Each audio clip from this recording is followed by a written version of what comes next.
Hello friend, आपके अपने YouTube channel दा प्रसाद विद्या प्रेम पर आपका हार्दिक स्वागत है।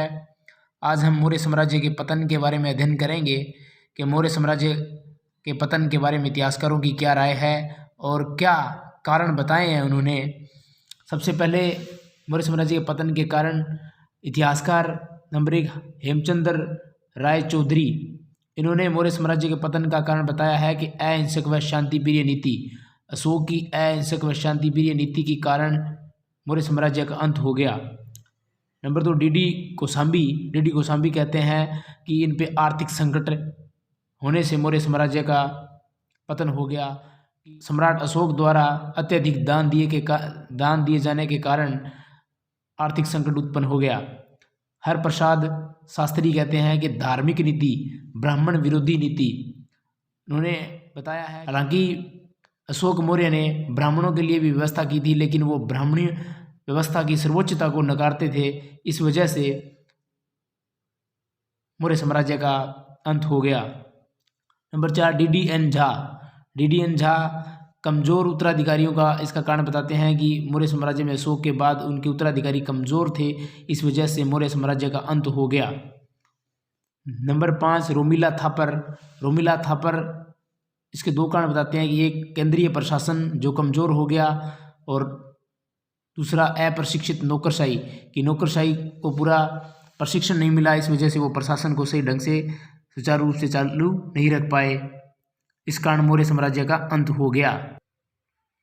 अब हम मौर्य प्रशासन को या साम्राज्य को जानने की विभिन्न जो रचनाएं लिखी गई थी उनके बारे में अध्ययन करेंगे कि मौर्य काल को जानने की जो रचनाएं कौन सी थी जिनसे मौर्य प्रशासन की जानकारी मिलती है।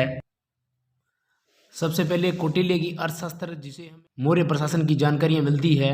इसके बाद इंडिका, मेगास्थनीज की इंडिका बहुत ही महत्वपूर्ण एक पुस्तक है जिससे मौर्य प्रशासन, मौर्य साम्राज्य के बारे में विभिन्न जानकारियाँ मिलती है। इंडिका का मूल रूप उपलब्ध नहीं है, लेकिन इसकी विभिन्न इतिहासकारों में जो अपनी रचनाओं में जो व्याख्या की है उनका संकलन करके एक इंडिका तैयार की गई है और संकलनकर्ता डॉक्टर स्वानवेग थे, जिन्होंने 1846 ईस्वी में इसका संकलन करके इसको प्रकाशित करवाया था। इंडिका का निर्माण Pliny, Ptolemy, Arrian, Plutarch, Justin, Strabo की रचनाओं से किया गया है।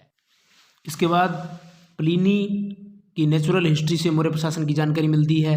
रुद्रदामन का जूनागढ़ अभिलेख है, इससे मौर्य प्रशासन की जानकारी मिलती है। विशाख दत्त की मुद्रा राक्षस की पुस्तक है, इससे मौर्य प्रशासन की जानकारी मिलती है। और मुद्रा राक्षस पे 10वीं शताब्दी में टीका लिखी थी ढूंढीराज द्वारा, उससे भी मौर्य प्रशासन की जानकारी मिलती है। क्षेमेंद्र की वृहत कथा मंजरी जिससे मौर्य प्रशासन की जानकारी मिलती है। सोमदेव की कथा सरित सागर से मौर्य प्रशासन के बारे में विभिन्न जानकारी मिलती है। जस्टिन की सार संग्रह और पतंजलि के महाभाष्य से भी मौर्य प्रशासन की जानकारी मिलती है। पतंजलि के महाभाष्य से चंद्रगुप्त मौर्य के बारे में जानकारी मिलती है। धन्यवाद। सभी साथियों से आग्रह है, आपका अपना यूट्यूब चैनल दा प्रसाद विद्या प्रेम को सब्सक्राइब करें, लाइक करें, शेयर करें, बेल आइकन प्रेस करें और कमेंट करें। धन्यवाद।